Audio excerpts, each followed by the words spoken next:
যে মানুষগুলাকে নিয়ে আপনি মারামারি করতেছেন এদের চরিত্র কি জীবনে কোনোদিন ঘেটে দেখছেন? যেই রোনালদো একটার দুইটা না চারটা সন্তান বৈবাহিক সম্পর্ক সারা জন্ম দিয়েছে, বিয়ে করার আগেই 4 সন্তানের জনক। নেইমারের জীবনে যদি আপনি দেখেন সেখানেও সে সন্তান জন্ম দিয়েছে বৈবাহিক সম্পর্ক ছাড়া।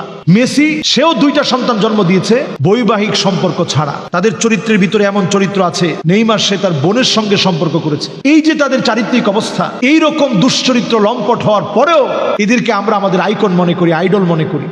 এক ভাই প্রশ্ন করেছেন যে বিয়ে না করে 4 সন্তানের বাবা রোনালদো এবং নেইমার যে তার নিজের বোনের সাথে সম্পর্ক করেছে, বিয়ের আগে আবার 2 ছেলে হয়েছে মেসির। এই জাতীয় মানুষকে কোনোভাবে অনুসরণ করা যাবে কিনা? অনুকরণের ক্ষেত্রে খুব গুরুত্বপূর্ণ একটি প্রশ্ন এটি। কারণ আমরা দেখি যে এই খেলোয়াড়দের কারণে তারা হয়তো আপনাকে কোনোদিন চিনবেও না, জানবেও না, কোনোদিন আপনার পরিচয়ও জানে না, কিন্তু আপনি আমি তাদের জন্য নাক ফাটিয়ে ফেলতেছি, মারামারি করতেছি, তাদের মতো করে শরীরের মধ্যে ট্যাটু আঁকতেছি, তাদের ফ্যান ফলোয়ার হচ্ছি।